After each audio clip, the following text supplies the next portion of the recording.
Assalamualaikum warahmatullahi wabarakatuh.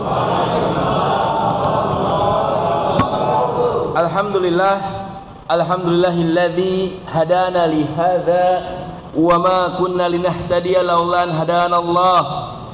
Asyhadu an la ilaha illallah wa asyhadu anna Muhammadar Rasulullah.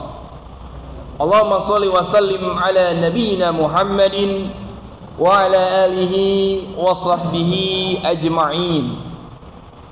Ya ayyuhalladzina amanu taqullaha wa qulu qawlan sadida yuslih lakum a'malakum wa yaghfir lakum dzunubakum wa may yuti'illaha wa rasulahu faqad faza fawzan 'azima. Allahumma inni as'aluka khairal ma fi hadhil lailah fathaha wa nuraha wa hudaha wa barakataha wa na'udzubika min syarri ma fiha wa syarri ma ba'daha. Amma ba'd. Ikhwa fillah rahimani wa rahimakumullah. Alhamdulillah, segala puji bagi Allah Subhanahu wa taala yang telah memberikan nikmat iman dan Islam dan kesehatan sehingga kita bisa bertemu kembali bagi yang pernah bertemu dengan saya dan juga bisa bersilaturahim, berukhuwah di majelis di Masjid Al-Kautsar Nambo ya. Yang mana pertama kali saya ke Nambo ini tahun 97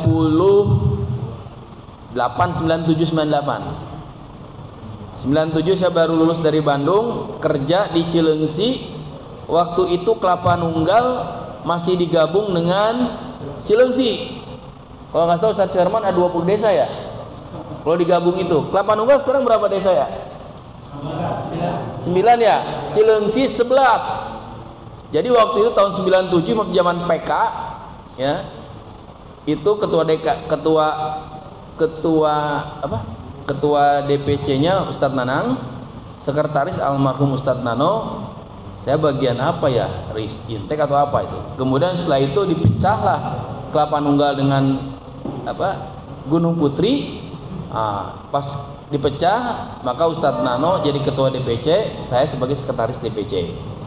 Jadi awal-awal ke daerah sini ya waktu itu dengan Ustadz Nanang ya masih digabung ya, masih namanya lulut luwik karete asa aneh gitu ya. Tapi alhamdulillah ternyata masya Allah sekarang semakin berkembang ya. Alhamdulillah, semoga Allah berkahi pertemuan ini, Allah berkahi majelis ini, juga Allah berkahi rumah-rumah yang kita tinggalkan. Betul tidak?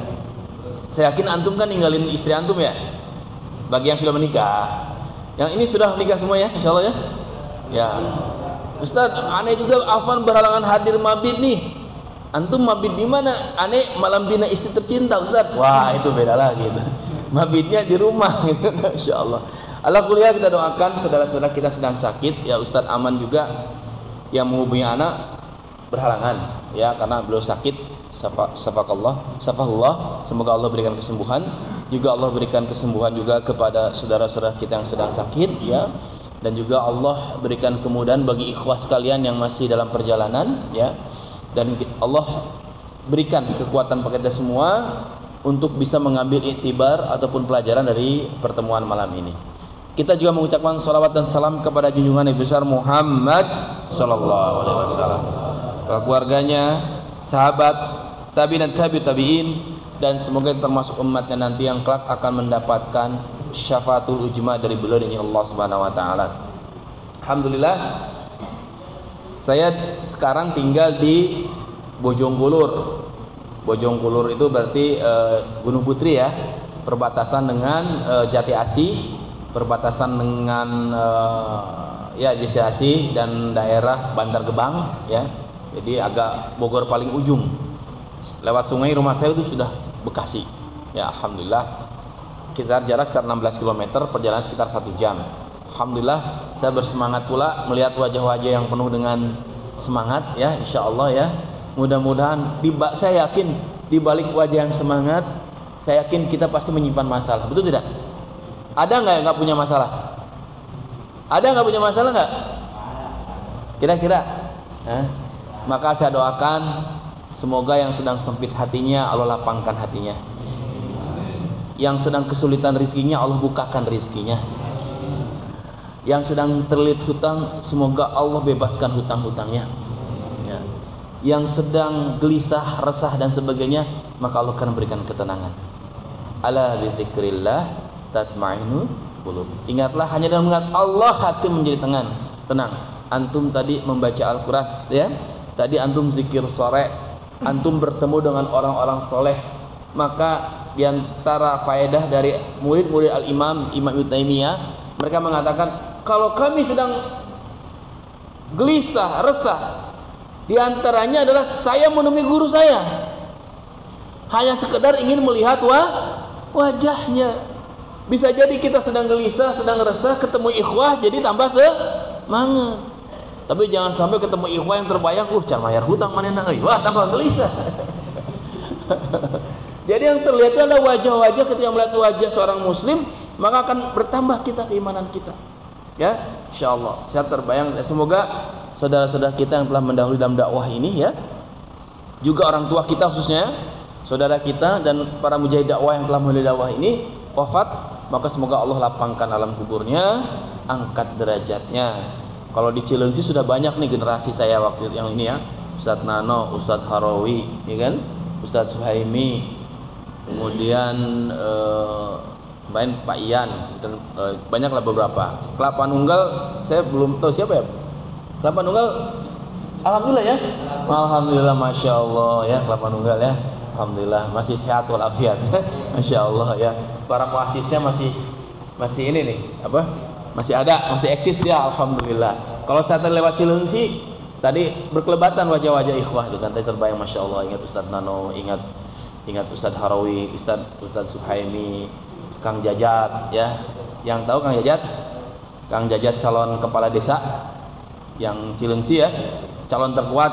Beliau itu liko dengan saya, jadi beliau mutarobi saya waktu itu. Kang Jajat, Kang Saiful, ada beberapa orang, ya.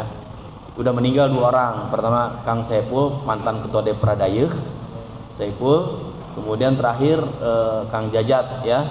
Jadi ketika wafatnya Jajat, ya, Anes dari Aceh baru pulang, sempat alhamdulillah sempat masih bisa ke pemakaman. Dan yang menjadi di sana saya ketemu beberapa orang, dan yang menjadi imam ya saat itu Ustadz Harawi, kemudian ketemu juga Ustadz Suhaimi, salaman, dan Ustadz yang lainnya. Dan saat itulah ternyata salaman terakhir dengan Ustadz Harawi, salaman terakhir dengan Ustadz Suhaimi, ya kan, masya Allah ya. Sekali lagi kita doakan, ya, Rabbana ighfir lana wa li ikhwanina allazina sabaquna bil iman wa la taj'al fi qulubina ghillan lil ladzina amanu. Semoga saudara seiman kita yang telah mendahului Allah ampuni dosanya. Amin ya rabbal alamin. Baik, insyaallah. Antum sekalian, ini tema kita kan adalah peningkatan spiritual. Betul tidak? Betul tidak? Banyak orang ingin merasakan ketenangan hati dengan cara healing. Tahu nggak healing? Hah? Tahu nggak healing kan? Beda ke mana ya? Wah, orang healing yuk. Healing ke mana? Kak, biasanya ke puncak. Dulu ya. Kemana deh biasanya kalau ini? Curug, ya kan? Ke Bandung Selatan, Ciwidey. Ayo kita ke Ciwidey Bandung. Iya, kumpul ya jam 6 berangkat. Bus jam 6. Karek berangkat setengah 8. Nyampe Bandung macet. Karek ke Bandung Selatan, nyampe Ciwidey jam 2 siang. Di Ciwidey sampai asar, pulangna macet deui, balik jam 1 peuting, jam 1 malam. Kira-kira dapat nggak ketenangan? Hah? Dapat nggak? Healingnya dapat nggak? Masya Allah, ya. Padahal healing kita, ketenangan kita itu nggak jauh-jauh dari sekitar kita, nggak jauh-jauh dari lisan kita, nggak jauh-jauh dari mushaf kita, ya, nggak jauh-jauh dengan berangkat ke masjid, ya kan? Kadang kita nyarinya apa? Pembahasan di Liko, di UPA, pembahasannya, yuk kita ngadain rihlah. Tiap pekan dibahas rihlah. Itu jadi. Ya, nah itu mah apa sudah apa? Ya, iwafillah. Nabi katakan al-kayyis, siapa yang cerdas? Mangdana nafsah wa amila lima ba'dal maut. Orang yang cerdas adalah, kata Nabi, anu pinter, anu cerdas adalah mangdana nafsah, bisa mengendalikan nafsunya, wa amila lima ba'dal maut, dan beramal untuk hari setelah dia wafat. Eta orang anu cerdas. Saur Nabi sallallahu alaihi wasallam, yang cerdas itu adalah bisa mengendalikan hawa nafsunya, ya. Wa amila lima ba'dal maut, dan beramal di mana hari setelah dia mati. Hari Kamis kemarin rame di medsos, ada seorang ustazah ibu-ibu namanya Ustazah Taslimah di daerah Tebet, sedang memimpin doa khatmul Quran, pengajian yang rutin yang kata DKM biasa ibu-ibu lakukan, dan ustazah beliau itu adalah hampir 20 tahun rajin ikut pengajian dan spesialis baca doa, dan dikatakan orangnya nggak banyak omong, pendiam, ya, diam-diam cicing juga orang Sunda namanya, pendiam, ya insya Allah nggak banyak bicara, ya kayak Ustadz Herman, ya masya Allah, ya menjaga lisan, ya kan. Ternyata ketika saya lihat videonya, ya beliau membaca doa, ya, kemudian ternyata masya Allah, ya masya Allah, ternyata beliau pas saat membaca doa, pas membaca surat Al-Baqarah ayat 163. Coba antum buka Al-Baqarah 163.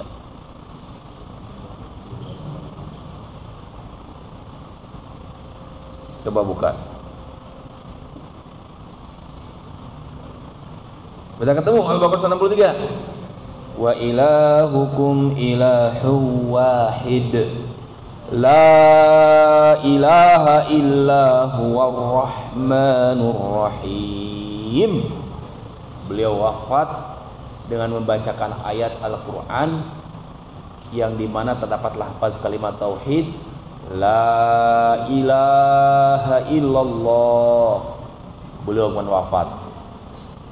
Teringat hadis riwayat Abu Daud, man kana akhirah kalamihi la ilaha illallah dakhalal jannah. Barang siapa yang di akhir kalamnya, di saat kematiannya, yang terucap kalimat la ilaha illallah dakhalal jannah, maka dia masuk ke dalam surga. Apa? La ilaha illallah. Apakah mudah mengucapkan kalimat tersebut di akhir kehidupan kita? Jangan dianggap enteng. Seorang penjaga rumah sakit di Makassar selama 25 tahun, dia orang sakit, dia kasih konseling, kalau pas sakarat maut dibantu, kemudian dimandikan jenazahnya, dikuburkan dan sebagainya. Dia mengatakan, selama 25 tahun saya di rumah sakit ini membantu orang muslim yang mau meninggal dunia, hanya 3 orang yang bisa mengucapkan la ilaha illallah. Ya, tenang, nanti begitu mau meninggal kasih rekaman MP3 la ilaha illallah, la ilaha illallah. Padahal ya setan itu akan datang, ya, di saat-saat orang kehadirannya di kulli sya'nin min abdi. Di setiap segala kehidupan urusan hamba, setan akan datang, terutama di saat menjelang sakaratul maut. Orang akan disibukkan dengan hal-hal yang lain.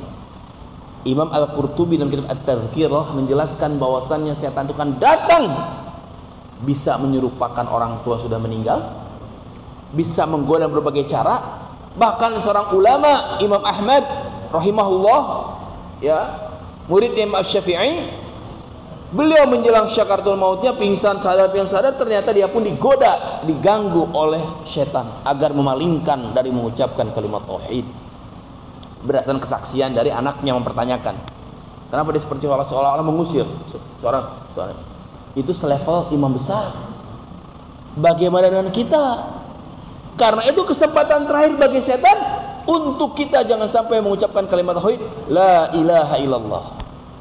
Bayangkan, nggak mudah ternyata, ya, nggak mudah mengucapkan kalimat tauhid la ilaha illallah. Saya punya pengalaman. atasan saya sakit keras. Saya tengok di rumah sakit daerah Cibubur, saya tengok. Begitu saya ini, kelihatan teriak-teriak, kena liver ya. Akhirnya disuntik sama dokter, biar tenang. Tapi dia masih, saya perhatikan keluarganya, waduh ini saya bilang, sini, udah sholat belum? Oh belum, sholat dulu saya bilang. Ayo bantu bapakmu, kita bantu, kita talkinkan orang tuamu. Ya, saya ucapkan, La ilaha illallah. Cuma La ilaha illallah. Diam aja dia, malah dia menyebut nama-nama, cuma nama ibunya. Mboe itu apa sih artinya? Ibu, Mboe. La ilaha illallah. Mboe. Terus dia menyibukkan keluarganya, bukan membacakan Al-Quran atau mentalkinkan, dengan meminta permintaan yang cukup berat. Minta dicarikan kain gendongan dia ketika dia waktu kecil sama ibunya di Jogja. Coba keluarga disibukkan mencari hal-hal yang di luar sunnahnya ketika orang meninggal, yaitu mentalkinkan La ilaha illallah. Udah jangan ngurusin itu, saya bilang kita talkinkan bapak kalian La ilaha illallah, nggak mau La ilaha illallah, Mboe. Wah, saya teringat Imam Al-Qurtubi mengatakan, di saat kematian setan akan datang, bisa menyerupai apapun, orang tuanya, ibunya, apapun juga, yang penting kita ngucapin syahadat. Paham tidak? Jadi seolah dia ada ibunya di sampingnya, ya udah ditalkinkan, nggak bisa. Sampai saya lihat matanya naik ke atas, sudah selesai. Berarti sudah. Kenapa? Nabi mengatakan ketika saat sakaratul maut, seorang akan melihat bagaimana ruhnya keluar, matanya akan mengikuti pandangan ruhnya ketika keluar. Itu kata Nabi. Jadi kita semuanya nih ya, ketua DPC ya, semuanya, saya, Pak Jokowi, semuanya akan melihat bagaimana ruh itu keluar dari jasad kita, diikuti oleh pandangan mata. Begitu saya lihat matanya ke atas, ke atas, selesai, benar, dia meninggal dunia. Terhalang untuk mengucapkan kalimat tauhid karena apa? Di antaranya adalah setan akan datang menggoda manusia. Ya, jadi perlu pembiasaan agar sampai yang keluar itu adalah apa? Kalimat-kalimat tauhid. Ya, saya saksikan terhalang gara-gara tadi ya, sibuk dan seolah-olah ada ibunya. Mboe. Miris sekali hadirin sekalian. Ya. Di masjid saya sama orangnya pendiam, nggak banyak bicara, Ustadz Saifuddin Zuhri. Kalau baca Quran jadi imam, biasa pasti dia baca qad aflahal mu'minun alladzina hum fi salatihim khashi'un. Terus dia baca. Kalau dia jadi imam pasti baca itu. Dan ternyata Allah wafatkan di salat subuh jadi imam. Dia meninggal dunia tepat ketika membaca surat Al-Mu'minun. Ada CCTV-nya sampai ramai itu, masuk YouTube dan sebagainya itu, ya. Meninggal dunia ketika menjadi imam. Pada saat ketika apa yang biasa dia lakukan. Dan ini hadirin sekalian, sesuai dengan apa? Sesuai dengan yang disebut Nabi SAW, bahwasanya seorang itu akan dibangkitkan sebagaimana kebiasaannya. Ya, seorang itu akan dibangkitkan sebagaimana kebiasaannya. Ditambah kata para ulama, seorang itu akan diwafatkan kebiasaannya. Ya, Ustazah Yoyoh Yusroh ketika meninggal dunia, ya, Allah permudah ketika sakaratul mautnya. Di antara kebiasaan Ustazah Yoyoh Yusroh itu adalah almarhum ya, Ustazah Yoyoh, dia bisa sehari itu 1 sampai 2 juz atau 3 juz baca Al-Quran. Padahal dia anggota dewan, di mobil baca Quran. Ya, Masya Allah, itu pembiasaan sehari-hari. Ane tanya ke antum, ya, yang bisa jawab ane kasih hadiah pulsa 50.000. Serius ini, ayo yang ngantuk bisa melek nih, insya Allah, ya. Ya, ane tanya, dalam hadis Ad-Darimi berapa minimum, ngacung dulu ya, ayat yang dibaca sehari semalam supaya kita tidak termasuk orang-orang yang ghafilun, orang-orang yang lalai. Pertanyaannya, dalam berapa ayat kata Nabi dalam hadis Ad-Darimi, hadisnya hasan sahih, seorang tidak dikatakan lalai kalau dalam sehari semalam membaca Al-Quran kurang lebih berapa ayat. Nggak boleh lihat Google. Ayo, saya kasih hadiah pulsa 50.000. Ngacung dulu. Berapa ayat? Ya, antum siapa namanya? Siapa? Ahmad. Tinggal di mana antum? Kelapa Nunggal ya? Ya, ini Kelapa Nunggal luas nih. Di daerah mana? Oke, di Depra mana? Oh, Masya Allah. Gimana Ahmad? Berapa ayat? Berapa? Berapa? 50. Saya tahan dulu. Yang lain ada menjawab gak? Minus 100 ayat. Siapa namanya tuh? Ridwan. Masya Allah. Satu lagi deh. Anda kasih kesempatan. Ayo, pulsa 50.000 loh. Masya Allah. Nanti Pak Ustaz Herman dicatat ya siapa yang menang nanti. Ayo satu lagi nih. Udah ada 50. Udah ada 100. Ayo, Masya Allah. Ayo. Ayo. Boleh ya. Siapa? Antum siapa namanya? Berapa? Siapa? Mas Arifin. Berapa? 10 ayat. Berapa? 10. 50. 100. 10. Mangqara al-Qur'ana fil laili wan nahar khamsinal ayah lam yuktab minal ghafilin. Berapa? Sesuai dengan nilai pulsa, yaitu 50 ayat. Masya Allah. Ahmad ya, antum dapat hadiah pulsa 50.000. Nah, nanti antum kasih ke Ustadz Herman ya, nomor antum ya, insya Allah ya. Nabi sampaikan, barang siapa membaca Al-Quran sehari semalam 50 ayat, lam yuktab minal ghafilin. Barang siapa membaca ayat Al-Quran kurang dari 50 ayat sehari semalam, tidak akan dicatat sebagai orang-orang lalai. Ghafilun jamaknya orang-orang lalai. Ghaflah lalai. Main gapleh apa berarti orang-orang yang goplah, gofilun, lalai. Main gapleh. Ya, berarti gapleh itu di bahasa Arab ya. Betul ya? Perlombaan gapleh ada nggak 17 Agustus kemarin? Itu dari Al-Quran itu. Artinya lalai. Insyaallah. Baik. Berapa ayat? 50 ayat. Salah satu bentuk peningkatan spiritual kita, kalau istilah Ustaz Hasan Albana, kita harus punya zikir Quran. Sebaik-baik zikir adalah membaca Al-Quran. Alhamdulillah kalau antum sudah bisa 1 juz per hari, Masya Allah berkah. 50 ayat berarti kurang lebih 1/4 juz atau 2,5 halaman. Piraku ya, baca Quran kurang di 2,5 halaman. Aduh, teudeun ya. Cek Nabi teh lalai orang kurang membaca 2,5 halaman 50 ayat. Tapi tong diakalan. Al-Alaq 19 ayat. 2 kali maca al-ayat di 8 tambah wae. Hayo we al-Alaq terus 19. Ya, 9 ayat ya insyaallah. Baik, kita lanjutkan ya. Dua filah rahimakumullah, maka kita berharap kita menjadi orang-orang cerdas. Cerdas spiritual itu diantaranya kata Nabi mengendalikan hawa nafsu, ya, mangdana nafsah wa amila lima ba'dal maut.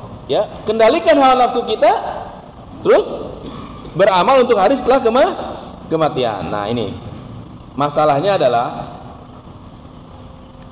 ternyata sejarah menunjukkan orang-orang yang tadinya konsisten dalam Islam ternyata bisa berubah.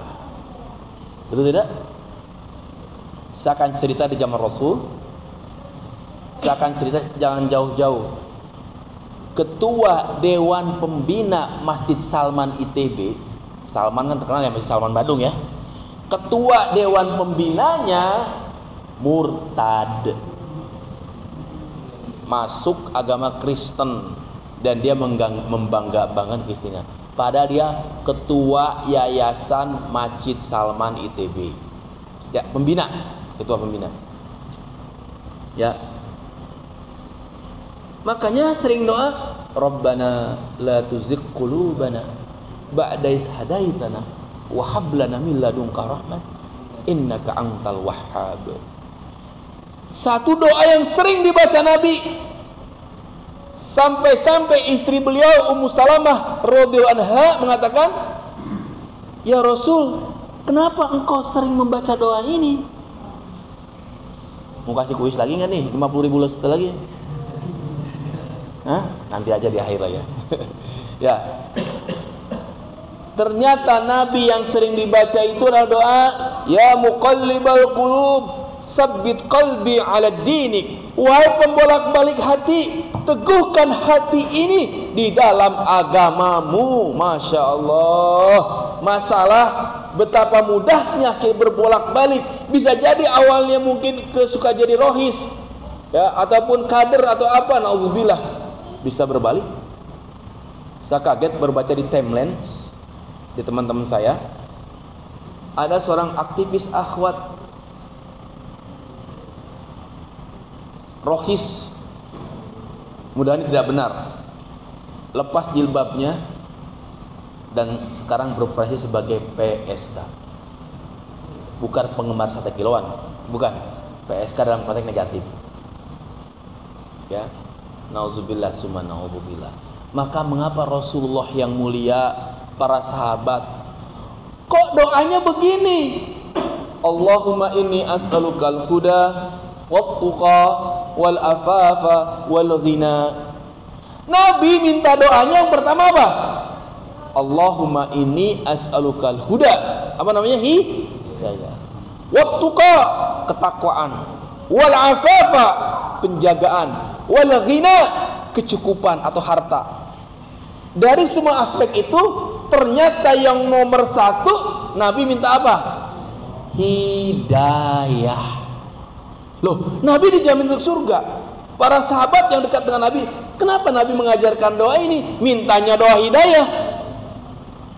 Artinya belum tentu hidayah yang kita pegang ini, betul tidak? Akan tetap dipegang sampai maut menyambut nyawa kita. Betapa banyak orang berubah. Zaman Nabi, dalam majelisnya, Nabi pernah berkata ini, bayangkan ya, ini Nabi, ini majelis para sahabat semua. Beliau mengatakan, di antara kalian nanti ada yang gigi gerahamnya di neraka jahanam sebesar gunung Uhud. Ayo. Berarti ada yang ngumpul ngaji kayak gini, ya, ada satu yang masuk neraka jahanam, padahal dia ikut ngaji bersama Nabi. Sampai-sampai sahabat Abu Hurairah sampai-sampai melihat, dihafalin siapa nama wajah-wajah yang tersebut hadir tuh. Begitu ada yang meninggal, mati dalam Islam. Begitu ada yang meninggal, mati dalam Islam. Dia tahu tinggal berapa orang lagi nih, semuanya sudah meninggal dalam keadaan Islam. Tapi Nabi katakan ada yang masuk neraka jahanam.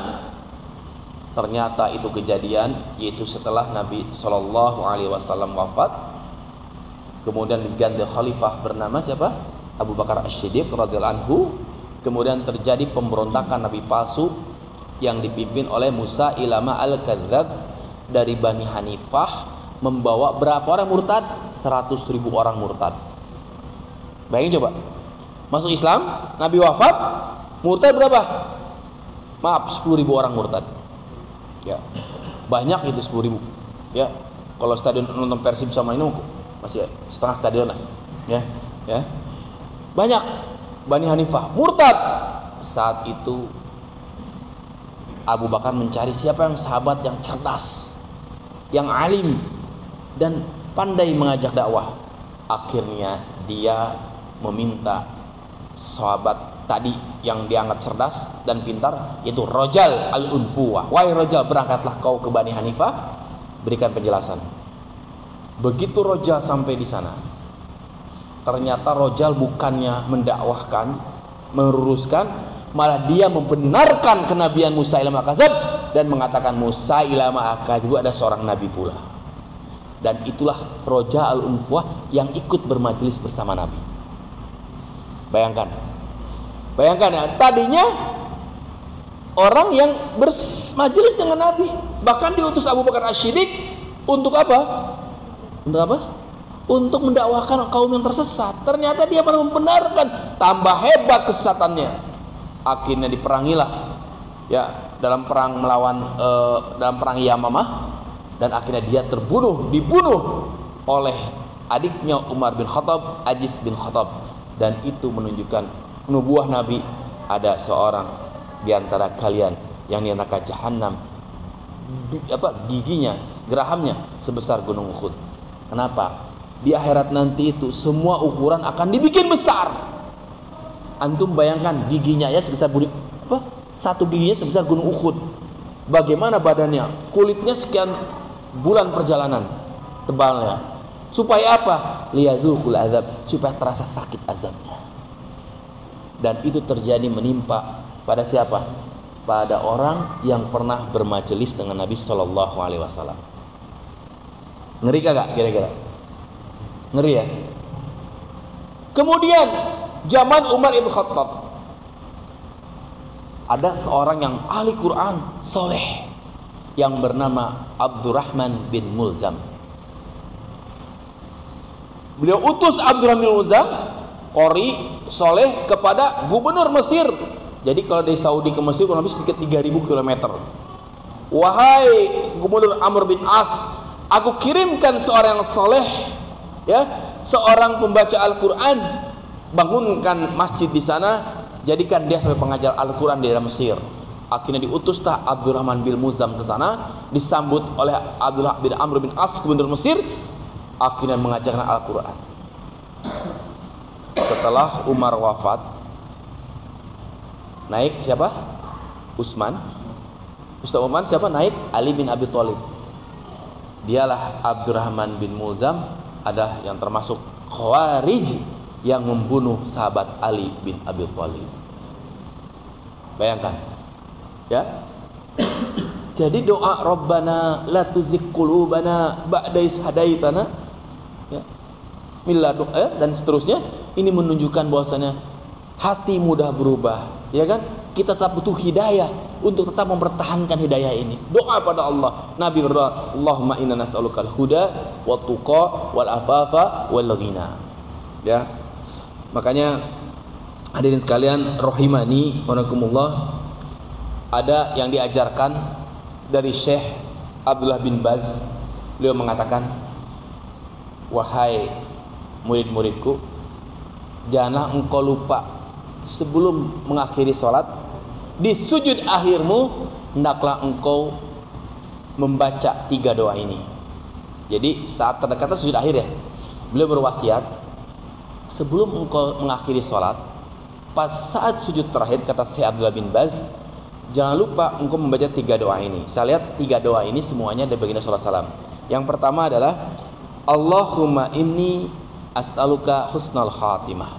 Husnal khatimah, doa minta diwafatkan husnul khatimah. Kemudian beliau sampaikan, Allahumma rzuqni taubatan nasuha qoblal maut. Ya Allah, berikan kami rizki, aku rizki, yaitu tobat sebelum kematian. Dan yang ketiga, ya muqallibal qulub sabbit qalbi ala dinik. Jadi semua inti doa itu meminta agar kita mengakhiri kehidupan kita dengan baik. Betul tidak? Ya, minta husnul khotimah. Coba sama-sama. Allahumma inni as'aluka husnal khotimah. Yang kedua, Allahumma rzuqni, ini ya afan ya, ini pakai ni semua, anggap aja antum sendiri ya. Allahumma rzuqni taubatan nasuha qoblal maut. Yang ketiga, Allahumma ya muqallibal qulub tsabbit qalbi ala dinik. Itu adalah doa-doa yang beliau sarankan, diperbanyak doa ketika sebelum salam atau ketika sujud terakhir. Karena doanya minta intinya kita husnul khatimah, konsisten dalam iman, dan berikan rizki bertobat sebelum kematian. Karena innal amalu bi khawatimi, amal itu tergantung dengan akhirnya. Ada orang wafat di jalan Allah, Freddy Burniman, mantan nomor satu nomor satu narkoba kan. Wah, dia udah parah narkobanya. Akhirnya ketemu dengan, katakan tanda kutip, ketemu napi-napi teroris, tanda kutip teroris ya, belajar Islam. Akhirnya Masya Allah, kata menjelang ke ini ada seorang ustaz pernah ceramah di LP Cipinang. Ketika dia ceramah, ada satu orang nangis selama dia ceramah. Siapa itu? Freddy Budiman. Dia ngaji satu hari lebih dari 1 juz. Ya terus. Dan ketika wafat ditembak pada malam Jumat, semua menyaksikan kondisi tubuhnya harum. Ya. Makanya yang kita butuhkan itu adalah kita mohon hati ini tetap teguh dalam agama, ya kan? Kita iri sama orang-orang yang melepas kematian dengan cara kalimat la ilaha illallah, dan seorang akan dibangkitkan berdasarkan kebiasaannya. Masya Allah. Hadirin sekalian. Nah, kembali di bulan Maret, 22 Maret, penelitian di Amerika Serikat. Saya kutipnya, ya. Ada seorang ahli bedah saraf yang bernama Dr. Ajmal Zemar di Universitas Louisville, Kentucky. Jadi Kentucky itu lain di jalan-jalan Kentucky Fried Chicken. Ternyata Kentucky itu ada di Amerika ya. Dia meneliti seorang pasien, direkam otaknya. Tujuannya adalah untuk merekam otaknya ketika dia sakit. Ternyata ketika direkam otaknya, aktivitas otaknya, ternyata dia meninggal sakarat. Ternyata dia baca 30 detik menjelang sakarat terjadi keanehan dalam gelombang otaknya. Kita lihat. Itu prianya usia 87 tahun, orang kafir ya. Ternyata disebutkan setelah dia uji pakai alat EEG, ya, ternyata otak 30 detik sebelum jantung berhenti berdetak, ternyata otak mengeluarkan memori-memori masa lalunya. Nih, mengingat memori-memori masa lalu. Lihat. Jadi kok mengeluarkan memori-memori masa lalu. Jadi pada saat menjelang kematian itu, maka yang diingat itu kebiasaan kita masa lalu, Pak. Antum sering baca Quran, sehari 1 juz, tahajud, amal sosial dan sebagainya. Itu yang antum ingat. Tapi antum misalnya hobi main game, ya kan? Nah, maksiat, nauzubillah, ada orang bermaksiat dan sebagainya, maka yang diingat adalah apa? Masa lalu yang dominan. Ternyata ini penelitian baru tanggal 22 Maret 2022. Bahwasanya orang meninggal itu yang diingat itu memori-memori masa, muncul memori masa lalunya. Maka mari kita bikin memori yang baik dalam kebiasaan kita. Betul tidak? Ya. Pertemuan hari ini akan menjadi memori kita, bahwasanya kita pernah bertemu di sini, di masjid ini, ya. Itu bagian daripada kita ingin membuat catatan track record baik dalam kehidupan kita. Masya Allah. Ya, ini luar biasa, Evila ya.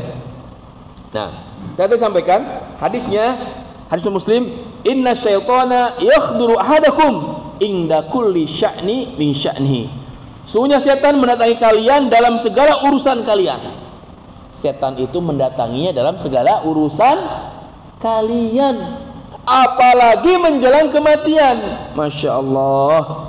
Apalagi menjelang kematian setan datang. Disebutkan riwayat mengatakan dalam kitab Tanbihul Ghafilin, saat orang sakaratul maut itu terasa sangat haus sekali, seperti punya ribuan mulut. Saya baca dalam kitab Tanbihul Ghafilin. Haus sekali. Pada saat itu setan akan menawarkan minuman agar kita terindahkan dari mengucapkan kalimat tauhid la ilaha illallah. Makanya ada doa Nabi, wa'udzubika ayyatakhabbatani syaitanu indal mauti. Dan aku berlindung kepadamu ya Rabb agar tidak disesatkan setan ketika kematian. Ya. Jadi Masya Allah, makanya perbanyak doa ya. Pertama, kita ini punya musuh eksternal dan punya musuh, bukan punya musuh. Kalau tadi kan nafsu ya, betul ya kan? Kan orang cerdas itu mengendalikan nafsu ya. Kita punya nafsu, setan musuh eksternal kita. Dan kita nafsu punya kejelekan. Makanya ada doa serangan internal kita, nafsu internal kita dengan serangan dari luar setan. Ya, itu ada doa yang luar biasa. Rabbi inni a'udzubika min hamadatis syaitan wa a'udzubika rabbi ayyahdurun. Pertama, minta perlindungan kepada Allah dari kedatangan setan dan godaannya. Yang kedua, minta perlindungan Allah terhadap kejelekan internal kita. Wa a'udzubika min syarri nafsi wa min syarri lisani wa min syarri basari wa min syarri syam'i wa min syarri mani.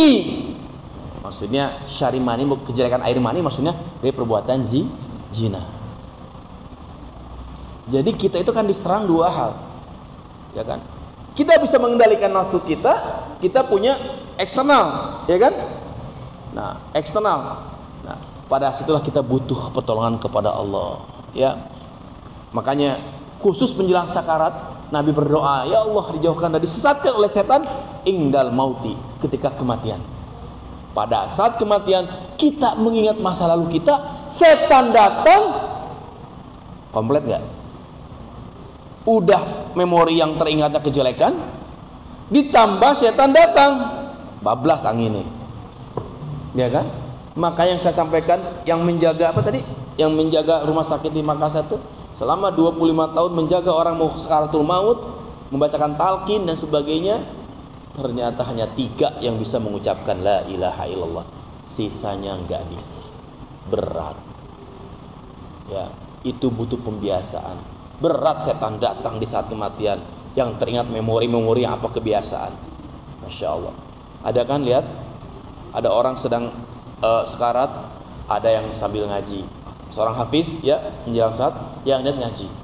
Ada orang sedang sekarat yang diingat lagu Celine Dion, ya kan, ayo nyanyi, ya kan. Dalam buku Orang-orang Bertobat abad ke-20 ada 2 fenomena yang menarik. Seorang penjaga tol menceritakan pengalaman dia ketika ada 2 kecelakaan besar dalam selang 6 bulan terjadi, dan dia sebagai penjaga tol, ya, artinya merawat apa namanya. Yang pertama adalah tabrakan, dan saat itu ada 2 orang anak muda yang biasalah, begitu dia sudah parah, wah, berbusa-busa mulutnya, dia lihat mobilnya juga itu, ya, biasa mobil anak muda kan, musik-musik dan sebagainya, maka dia talkinkan la ilaha illallah. 2 orang tersebut, ternyata 2 orang tersebut bukannya mengucapkan la ilaha illallah, malah menyanyikan lagu-lagu barat kesukaan mereka. Ini contoh nih, ini kejadian Timur Tengah. Dia cerita dalam selang 6 bulan 2 anak muda itu di la ilaha illallah, nyanyi terus. Nyanyi apa? Nyanyi lagu-lagu barat. Nggak bisa. 6 bulan kemudian ada kejadian tunggal, seorang bawa mobil tabrakan juga. Begitu dia buka, ternyata dia seorang anak muda sedang membawa buku-buku Quran untuk para janda. Di tip radionya, tip mobilnya adalah bacaan Al-Quran. Begitu dia talkinkan la ilaha illallah, dia terus membaca Al-Quran. Akhirnya dia bawa ke belakang mobilnya, bawa ke rumah sakit, bawa ambulannya. Di tengah perjalanan tiba-tiba terdengar suara teriakan di belakang, tangan mengangkat, asyhadu an la ilaha illallah wa asyhadu anna muhammadar rasulullah. Ya kan? 2 hal yang terjadi berbeda. Ya? Gimana? Terjadi 2 hal yang berbeda. Faktor apa? Faktor kebiasaan. Makanya antum niatkan ketika hadir upah, ketika hadir kegiatan sosial dan sebagainya, itu jadikan bagian daripada antum mengisi kebiasaan-kebiasaan yang baik, ya. Upah gitu-gitu aja, niatkan bismillah hadir bertemu dengan orang soleh, ya kan, hadir dalam ama-ama aktivitas sosial. Nabi ketika pertama kali dari Mekah ke Madinah hijrah, di sana ada, di Madinah, di Yathrib, ada orang munafik, orang musyrik, orang Yahudi, orang Nasrani. Ada seorang Yahudi, seorang pendeta Yahudi akhirnya masuk Islam, namanya adalah Abdullah bin Salam. Dia menceritakan, aku pengen tahu sih apa yang diucapkan oleh nabinya orang Islam itu, apa sih dakwahnya.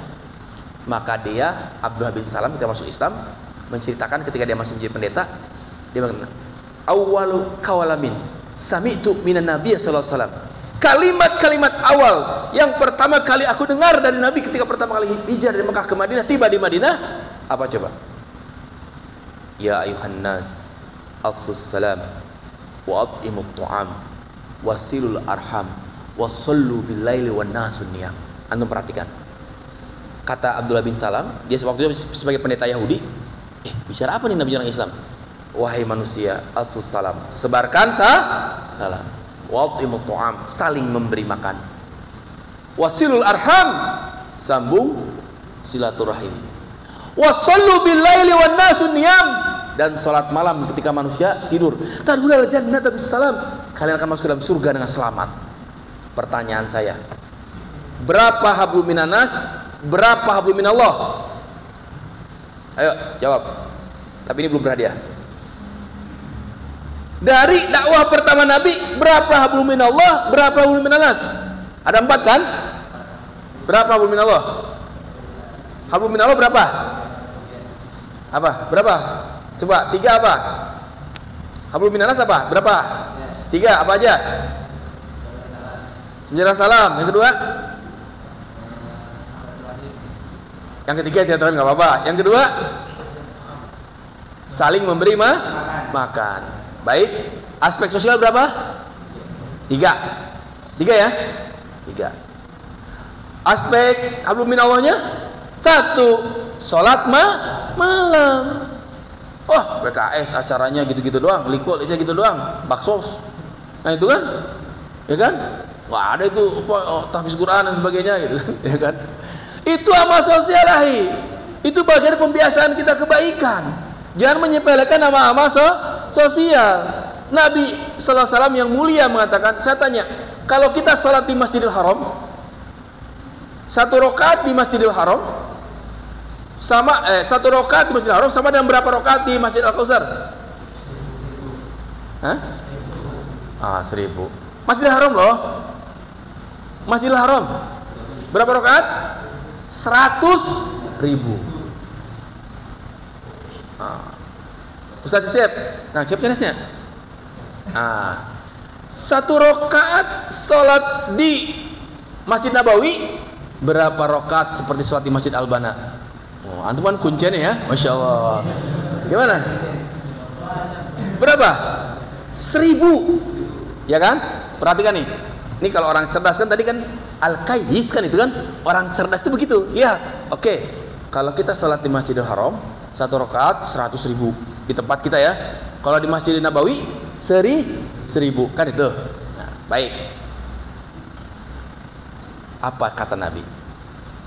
La an amsi ma'ahi fi hajatin ahabbu alayya min an atakifa fi hadha masjid syahran.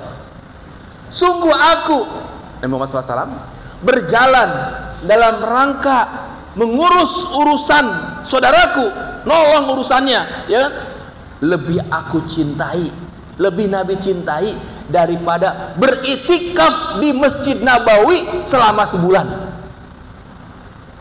Bayangin coba, daripada kita aja udah itikaf di mahal 40 juta 30 juta, pengen itikaf di Masjid Nabawi kan bayarnya mahal. Tapi Nabi, daripada aku beritikaf di Masjid Nabawi yang 1 rakaatnya 1000 kali 30 hari lagi, ya kan, lebih aku sukai tinggalkan, lebih baik aku ngurusin urusan sosial, tanda kutip ya, kebutuhan manusia.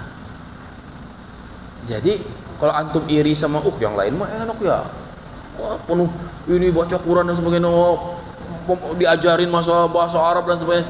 Oke, belajar bahasa Arab silakan, antum bisa ke lembaga mana silakan, antum mau ngaji yang pendalaman fikih silakan kemana, ya kan? Tapi antum jangan menganggap sepele ketika antum beramal sosial, itu nilainya sangat besar. Itu ada bagian kita melatih pembiasaan, kan itu ya. Target utamanya apa? Kita wafat husnul khatimah, ya kan? Ya kan? Jadi jangan berarti, kayaknya surga nggak ada lewat jalur politik. Nah, ya jangan berkata begitu kan. Kan pintu surga banyak ya, betul ya? Kata siapa, Arman Maulana kan, pintu surga di mana engkau berada, kan gitu ya. Orang yang suka saum pintunya apa namanya? Ar-Royan, ya kan? Pintu orang suka berjihad. Pintu yang paling baik apa? Ausatu abwab, yang paling luas, yang paling azbah, yang paling indah.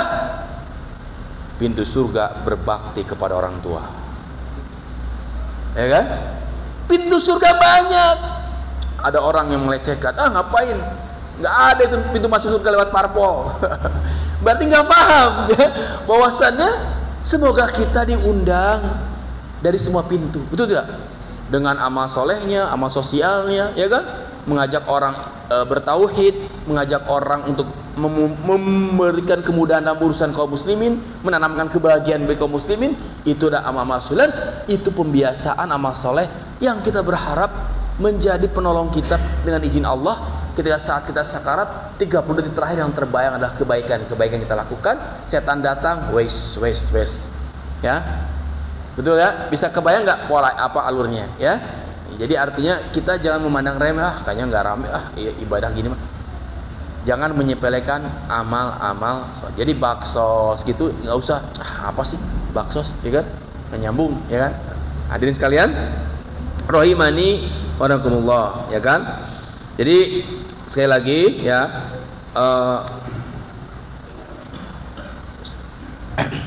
ya baik, kita berazam bahwasanya kita ingin wafat husnul khotimah. Pertanyaannya adalah, amal apa penyebab terbesar husnul khotimah, dan perbuatan apa penyebab terbesar syu'ul khotimah? Yang bisa jawab 50.000 pulsa. Kalau ini pendapat, saya ngambil dari pendapat Syekh Muhammad At-Tarifi. Beliau itu juga memang mengambil juga dari asar-asar dari pendapat hadis, tapi beliau menyimpulkan bahwasannya ada amalan yang penyebab terbesar husnul khotimah, ada perbuatan dosa penyebab terbesar syu'ul khotimah. Ayo silakan sambil diminum, bisa ngantuk. Kalau saya minum dulu. Nah,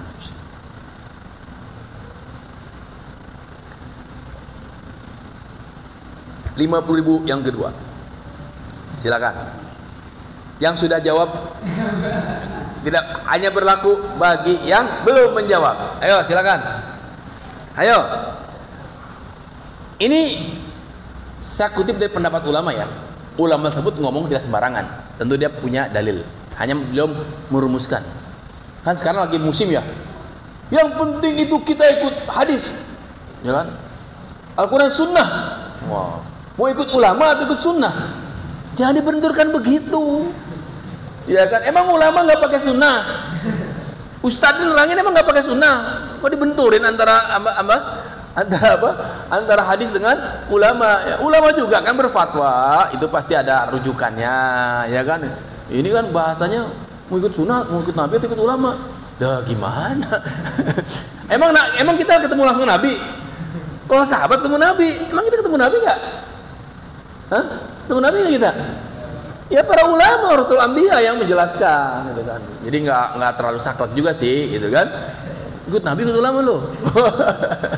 Repot ya. Ada yang berani jawab? Apa mesti naikkan lagi? Wow.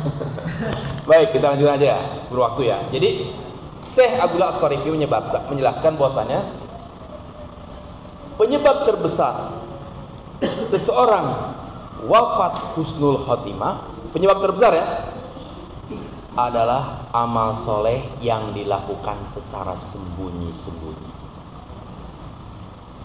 Apa? Amal soleh yang dilakukan secara sembunyi-sembunyi. Berarti kalau sembunyi-sembunyi maksudnya hanya ingin diketahui oleh siapa? Hanya ingin diketahui Allah. Bahkan mungkin ketika dia menangis takut pada Allah, istri di sampingnya tidak tahu suaminya sedang menangis karena takut pada Allah. Itu saking dia menjaga apa? Rahasia amal solehnya, hanya ingin diketahui oleh Allah. Ada seorang khalifah, pemimpin Islam, saya lupa lagi pada masanya siapa, yang mana ketika beliau wafat, beberapa penduduk duafa tidak menemukan lagi di setiap waktunya beras di depan rumahnya. Begitu dia wafat, sudah nggak ada lagi yang naruh beras di depan rumahnya, beberapa duafa. Ternyata begitu ditemukan sedang dimandikan jenazahnya, ternyata punggung sang pemimpin itu ngageneuk, tau ngageneuk? Ngageneuk teh biru karena kebanyakan manggul beas. Enggak diomong-omong ya, ini bantuan presiden misalnya kan atau gimana. BLT ya kan? Hamba Allah, emailnya disebutin. Hamba Allah pakai ada email kan sama aja tuh. Ya, Masya Allah. Ya, hadirin sekalian, penyebab terbesar kata Syekh Muhammad At-Tarifi adalah seorang husnul khotimah adalah amal yang dia lakukan sembunyi-sembunyi. Ya, itu salah satu. Jadi kita harus punya amalan kojo. Tahu amalan kojo? Hah, Pak? Tahu amalan kojo, Pak? Amalan andalan. Ada orang jago puasa sunnah, ya. Ada orang jago tilawah Al-Quran. Ada orang rajin saum sunnah. Ada orang yang kuat dalam masalah sedekah. Ada orang berbakti pada orang tuanya. Masing-masing punya amalan andalan, tapi semuanya mereka lakukan hanya mencari ridha Allah. Wa minan nasi may yashri nafsahu bitigha mardatillah wallahu raufum bil ibad. Jadi penyebab terbesar wafat husnul khotimah adalah amal soleh yang dilakukan secara sembunyi-sembunyi. Maka Allah akan tolong ketika kita di saat sakaratul maut. Kita tidak penolong selain pertolongan dari Allah Subhanahu wa ta'ala. Maka milikilah amal-amal spesial, maka milikilah amal-amal hebat, amal-amal yang tersembunyi. Maka gak usah heran ketika Nabi bertemu dengan 10 para sahabat, Nabi mengatakan akan datang penghuni surga. Kucuk. Sholatnya pun telat, ya, kucuk telat, bekas air wudhu sholat. Lihatin Ustaz, besoknya akan datang penghuni surga. Kucuk, sholatnya bukan sholat pertama. Sampai sahabat heran. Di antara adalah Abdullah bin Rawahah. Dia sengaja pengen tahu rahasianya orang tersebut. Dia datangi rumahnya. Aku sedang ada bermasalah dengan keluarga aku. Bolehkah aku nginap di rumahmu? Oh, silahkan. Dia menginap di rumahnya. Dia perhatikan pas bangun malam nggak bangun. Cuma ketika terjaga sedikit berzikir, sholat subuh biasa. Terus tidak saum sunnah, tidak sholat duha. 3 hari akhirnya tanyakan, apa amalanmu? Dia mengatakan, saya tidak ada amalan istimewa, tetapi selama saya sebelum tidur, saya tidak pernah menyimpan kedengkian sedikit pun kepada sesama muslim dan memaafkan kesalahan orang yang telah menganiaya atau menzolimiku. Artinya dia salamatus sadr, bebas dari rasa dengki, hasad dan memaafkan orang lain. 3 amalan yang pahalanya tanpa batas adalah saum, ya. Kedua adalah sabar, yang ketiga adalah memaafkan orang lain. Itu pahalanya tanpa batas, ya. Saum, kemudian sabar, terakhir adalah memaafkan orang lain. Nah, dia setiap mau tidur, dia tenang tidurnya karena dia tidak dengki pada orang lain dan memaafkan kesalahan orang lain. Saya teringat almarhum wali kota Bandung, Mang Odet. Mang Odet itu orangnya easy going, tidak berambisi jadi wali kota. Orang bilang dia orang soleh, ya kan, orang sederhana. Mang Odet itu, dia istrinya cerita, Mang Odet itu kalau malam itu sering merenung gitu. Setelah merenung baru tidur, baru nyenyak. Berapa ditanya sama bisa, kenapa Mang? Manggilnya Mang Odet ya, sama istrinya. Kenapa? Itu kok agak lama merenung baru ini?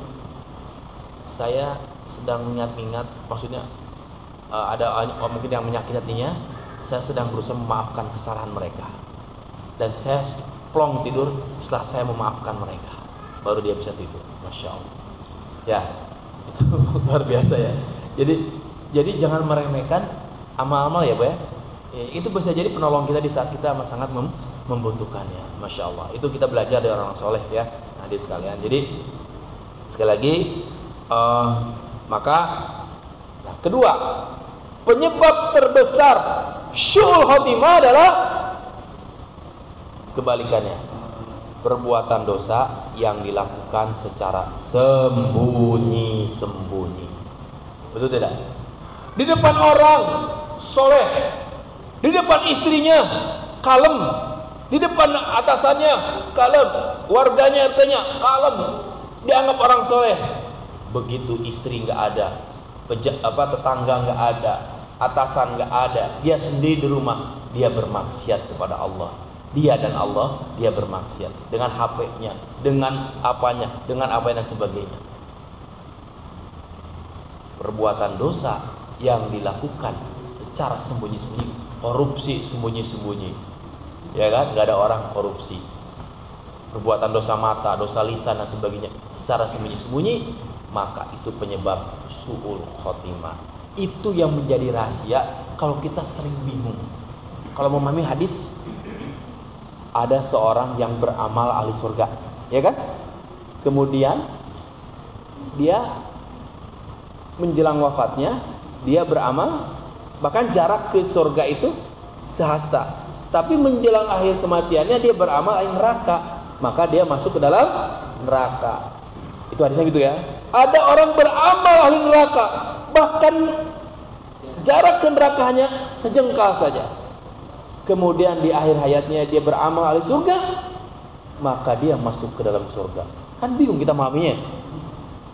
Ngeunah nu pertama atunya. Ayo nu keduanya, ayo dosa, ya kan? Nanti pas menjelang ini. Siapa yang menjamin lagi maksiat dicabutnya kan? Nah, pertanyaan, kok bisa meneraskannya? Ternyata yang membedakannya adalah apakah ketika dia beramal soleh itu niatnya memang benar-benar karena Allah. Bisa jadi selama tampaknya seperti di depan manusia itu apa? Tampaknya di depan manusia seperti orang soleh, orang baik, ternyata hatinya jelek, riya dan sebagainya, maka Allah wafatkan dia su'ul khotimah. Sebaliknya juga, ya, ada orang mungkin ya dalam ketika berdosa dia memang merasa setelah itu bertobat dan sebagainya, maka dia beramal di surga, maka dia masuk surga. Itulah rahasianya.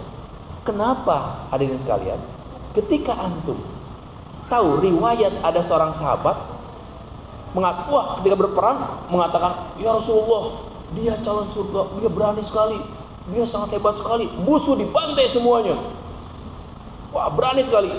Orang dia pasti calon syuhada. Kata Rasulullah, lah, dia ahli neraka. Ternyata apa? Begitu meninggal, orang-orang bilang, oh dia syuhada, ahli surga. Kata Rasulullah, tidak, dia ahli neraka. Tampilannya ahli surga, berjihad ya kan? Ternyata apa? Begitu coba buka ini, apa? Buka apa? Baju ini kan? Ternyata dia menyembunyikan harta rampasan perang. Artinya niatnya dia berjihad ingin mendapatkan harta rampasan perang. Yang tahu dia maksiat niat jelek adalah Allah. Itulah su'ul khotimah. Ketika kita apa tadi? Berbuat maksiat secara sembunyi dan ternyata benar akhir hayatnya dia tidak dikatakan sebagai syuhada. Karena apa? Niatnya sebenarnya berjihad itu sebagai apa? Sebagai orang yang untuk mengambil harta. Persis sama dengan di riwayat lain dalam perang apa ya? Perang Uhud atau perang apa? Perang Uhud kalau tidak salah. Wah, dia membela habis-habisan. Sama juga riwayatnya. Wah, ini pasti syuhada, mati. Kata Rasul, dia ahli neraka. Ternyata apa dia ahli neraka? Ternyata sebelum dia meninggal, dia sempat ngobrol ke teman-temannya, saya ini berjuang bukan membela Islam, tapi membela suku saya. Ini maksudnya? Niatnya karena Allah bukan? Bukan ya? Niatnya karena fanatisme jahiliyah. Akhirnya dia tiket, walaupun tampilannya pejuang Islam. Jadi hadirin sekalian, berhati-hatilah ya, karena jebakan banyak. Hawa nafsu mengajak kita untuk riya, takabur dan sebagainya, dan setan menggoda kita untuk mencegah kita mengucapkan kalimat tauhid la ilaha illallah. Maka perbaiki niat kita semata-mata karena Allah, agar Allah berikan kita rizki, wafat, husnul khatimah. Sebagai penutup, ini saya ulang, ini saya pernah sampaikan dalam kajian taskim beberapa bulan lalu. Ada dua orang manusia yang sama-sama dalam Al-Quran menghadapi lautan, tapi satu diselamatkan, satu tidak diselamatkan. Siapa? Yang pertama siapa? Di Al-Quran ada dua manusia yang sama-sama ditenggelamkan di lautan. Satu diselamatkan, satu tidak. Siapa yang tidak diselamatkan? Firaun. Siapa yang diselamatkan? Yunus. Baik. Antum buka surat Yunus ayat 90 sampai 92. Silakan yang ada dibacakan terjemahnya, silakan. Surat Yunus ya, sama-sama kita buka. Silakan, boleh. Kalau ada speaker boleh. Atau ya, kalau suaranya keras silakan. Surat Yunus ya. Udah ketemu surat Yunus? Ayat sebentar kita lihat saksikan.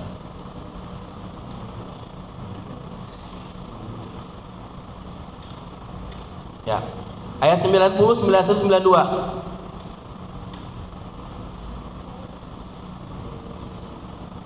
Sampai 91 aja, 91.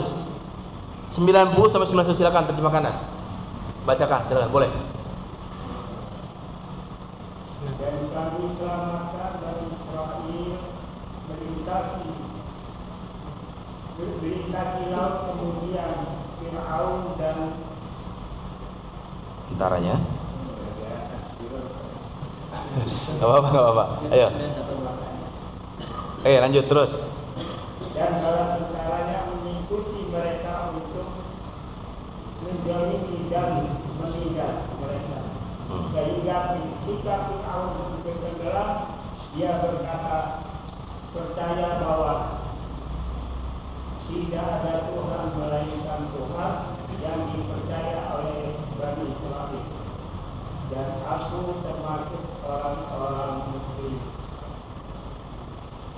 Ayat 91-nya, terjemahnya.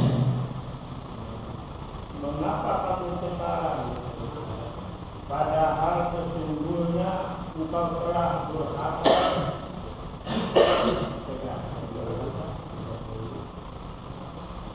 sejak dahulu, dan engkau termasuk orang yang berbuat kerusakan. Baik. Fir'aun menjelang tenggelam, dia bersahadat. Ya. Bersahadat. Ya kan? Beliau mengatakan, bukan beliau ya, dia, bukan beliau atau Fir'aun mah, ya. Annahu la ilaha illa, bahwasanya dia Allah, tiada Tuhan selain dia, Tuhannya Bani Israel, ya Tuhannya di mana beriman Bani Israel, wa ana minal muslimin, dan aku termasuk orang muslim. Ini menunjukkan Fir'aun menjelang sakarat, dia beriman, bersyahadat, dan aku menjadi muslim, wa ana minal muslimin. Ini menunjukkan bahwasannya semua nabi, agama Allah itu semuanya adalah Islam. Ya.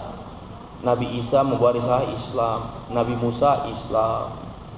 Salah besar yang mengatakan Nabi Musa agamanya Yahudi, Nabi Isa Nasrani. Semua Islam itu adalah agama yang dibawa Allah. Dari mulai nabi-nabi terdahulu sampai Nabi Muhammad SAW agamanya Islam. Islam secara umum. Yang membedakan adalah syariat Islamnya, tata cara ibadahnya. Salatnya umat Nabi Musa, Nabi Isa dengan salatnya umat Nabi Muhammad beda rakaatnya. Hukuman buat pezina bagi zaman Nabi Musa, Nabi Isa dengan Nabi Muhammad beda hukumannya, ya. Hanya beda dari segi syariat. Tauhidnya sama, agamanya sama, yaitu Islam, Muslim. Maka Fir'aun mengatakan kalimat wa ana minal muslimin, dan aku termasuk orang-orang muslim. Pertanyaannya, diterima enggak keislamannya? Tidak. Karena apa? Al-ana, kok baru sekarang? Sungguh engkau telah berpaling sebelumnya dan senantiasa kunta minal mufsidin, berbuat kerusakan. Fir'aun ditolak keislamannya. Kenapa? Karena punya track record jelek. Apa track recordnya? Menyimpang dan sering berbuat kerusakan.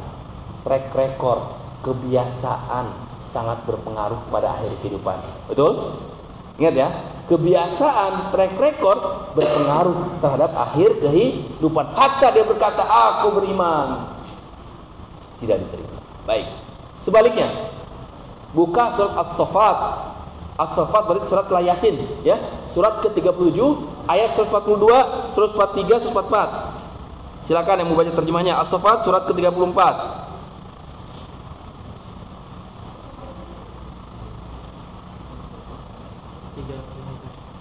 Maaf, 37. Surat 7 setelah Yasin ya. Ayat ke 143 sebentar.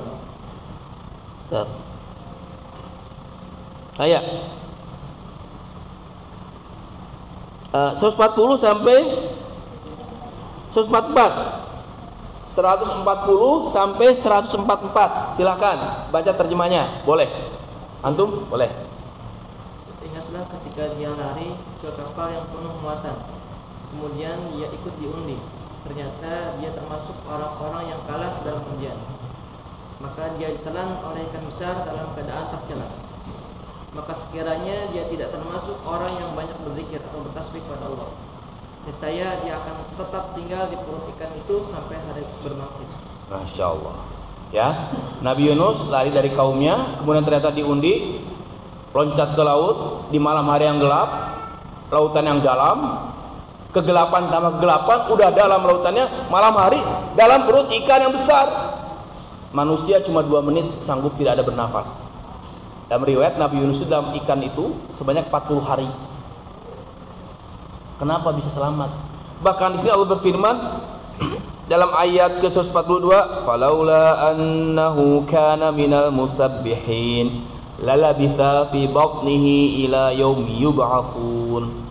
Kalaulah Yunus itu tidak termasuk hamba Allah yang senantiasa bertasbih memuji kami, memuji Allah, tentu dia akan berada di perut ikan tersebut sampai hari berbangkit, sampai hari kiamat. Tapi kenapa Nabi Yunus Allah selamatkan setelah 40 hari? Sebagian riwayat 40 hari. Para ulama mengatakan karena Nabi Yunus punya track record bertasbih memuji Allah. Maksudnya satu, Nabi Yunus kebiasaan beribadah pada Allah. Kata Imam Mujahid, Nabi Yunus nanti sholat menyembah Allah. Ada yang mengatakan karena Nabi Yunus sering berdoa dengan doa la ilaha illa anta subhanaka inni kuntu minadh dhalimin. Intinya track record Nabi Yunus yang senantiasa bertasbih memuji Allah, beribadah yang ikhlas pada Allah, menjadikannya dia diselamatkan dari ikat perut tersebut yang seharusnya dia bisa dalam ikan itu sampai hari kiamat nanti. Tapi Allah selamatkan. Karena apa? Punya track record kebiasaan yang baik. Maka sebagai kesimpulan dari pertemuan kita dalam rangka menaikkan spiritualitas kita, maka jadikanlah, milikilah track record yang baik dalam kehidupan kita, sehingga di saat-saat yang kita butuh, yaitu saat sakaratul maut, maka yang teringat adalah memori-memori kebaikan kita. Apalagi kita banyak beramal soleh yang hanya kita sendiri dan Allah yang tahu, sehingga menjadikan kita wafat husnul khatimah. Itu yang saya sampaikan kesempatan berbagai ini. Mohon maaf jika ada kata kalimat yang kurang berkenan. Hatur nuhun sadayana. Mangga jika ada 1 2 pertanyaan